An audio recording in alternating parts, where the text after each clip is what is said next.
Tips for improving intimacy in marriage. My name is Paul Friedman. I'm the founder of the Marriage Foundation.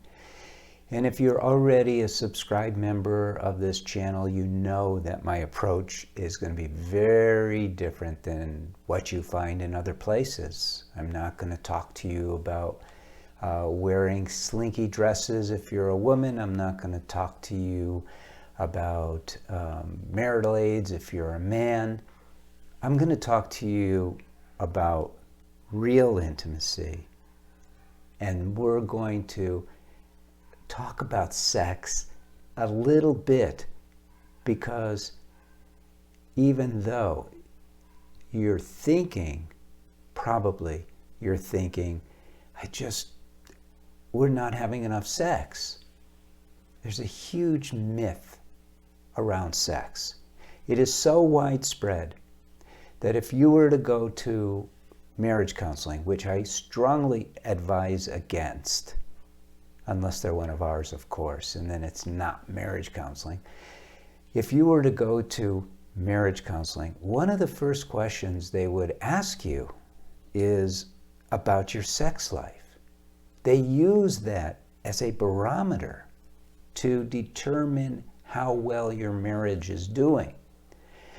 But I know people literally who have no sex, or maybe sex once a year or twice a year, and their marriages are phenomenal. They hold hands, they look at each other as if they're looking at their best friend and confidant.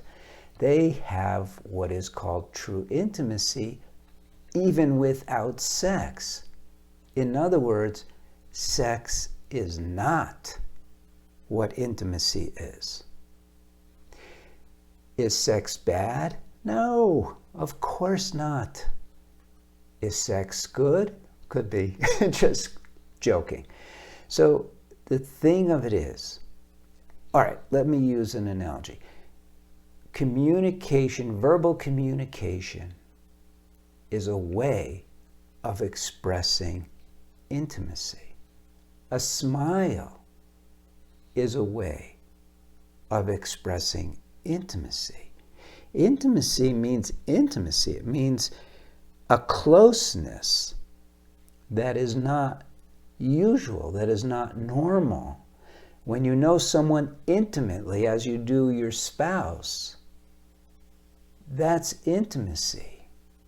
Now, unfortunately, most people totally have no idea, and or they're abusing all of the channels of intimacy that would create the happiness that you want.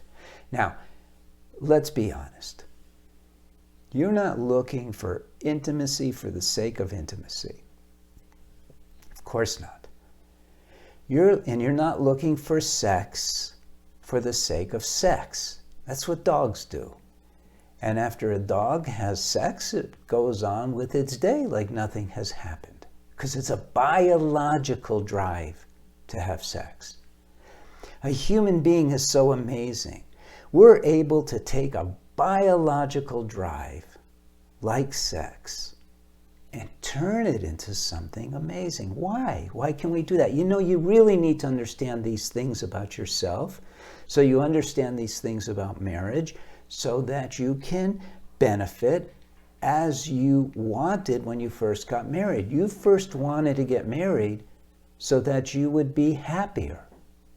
And not just happier on your wedding day, but you wanted to be happier every single day of your life. And you knew through love you could have that. You loved your husband or your wife to be. But you missed the point, because the world is so weird about love. You know, I've trained many psychologists, and I've refused to train many, many more. And when you talk about things like a soul with a traditional marriage therapist, they will tell you maybe and you ask about God, they will tell you, well, that's an abstract thought. Can you imagine? So I recognize, and probably you do too, that you are a soul. And this is different than I have a soul. You are a soul. You are a soul. You have a mind. You have a body. So your mind and your body are nature. They're material aspects of yourself. But the big part of you, the essential part of you, is a soul. Well, what is a soul? Soul is love, 100%, not 99, 100% love. Because within love is ultimate wisdom, right? And you could say a soul is wisdom. It's a part of love. So increasing the intimacy, tips for increasing the intimacy means getting you to recognize that the intimate connection that you want is not about knowing each other's secrets. It's about feeling each other's soul. Wow, that's deep, isn't it? But think about it now. When have you felt the happiness? You have felt the happiness for sure when you have felt love. Think about the day you got married. You stood at the altar, you stood before the minister, and there was a moment. And it's different for every marriage, but there was a moment when all of a sudden you just felt overwhelming love.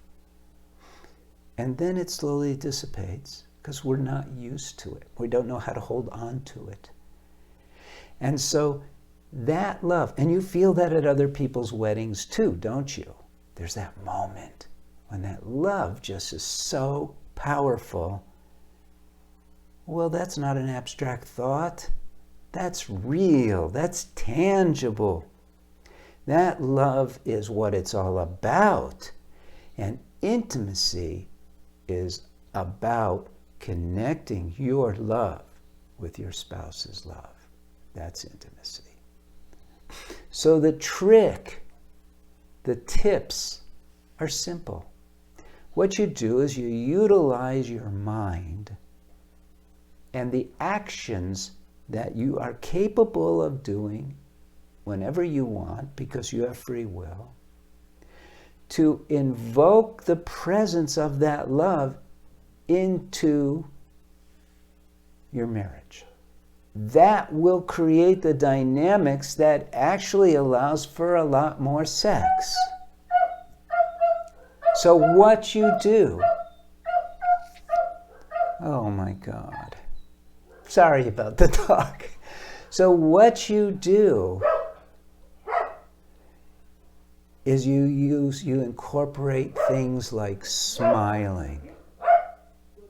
You incorporate things like light touching, acknowledging. You use your verbal communication to praise, to acknowledge. You could even do mundane things like say, oh, you know, you're looking really beautiful today. You're looking really handsome today. Or I really enjoy being with you. I really enjoy feeling your heart as part of my heart. You'd be romantic. But romantic with a sense of depth, not surface romance where you're doing it so you can have mutual masturbation in the bedroom. Because when you do have sexual intercourse, you want to use that. You want to use that to feel the love flowing back and forth. If your mind goes right away to your genitalia, you're missing it. You're missing the best part. And this is what we're taught. We're taught to mentally get involved in the sex instead of in the heart. And you miss the whole point of true intimacy, marital intimacy, which is only possible in this marriage, this sacred space of marriage, because it's so safe. You need to be safe to open your heart. This is a very powerful subject. Tips for feeling more intimacy. Don't be shallow in your marriage. Take advantage of it. Your marriage can produce this phenomenal happiness that just gets better every single day. You create this garden of intimacy in your marriage that allows love to bloom more and more. Ever-expanding love. Truly, every day your love will become deeper, more meaningful, and it will just envelop you. You won't feel the love, you'll be in the love. Isn't that why you got married in the first place? Okay, I hope this was helpful for you. Think about it some more. Take a look at some more of my videos, like this one, share it. Get people to understand that marriage is much deeper than what is commonly advertised in our world. It's beautiful. Marriage is amazing. And you should enjoy all those benefits without guilt and reservation. You know, in this world, some people go, oh my God, it's too good to be true. It isn't too good to be true. You're supposed to feel nothing but joy and love. You're a soul. All right. Blessings to you, blessings to your spouse, blessings to your family. Thank you for taking your time with me. God bless.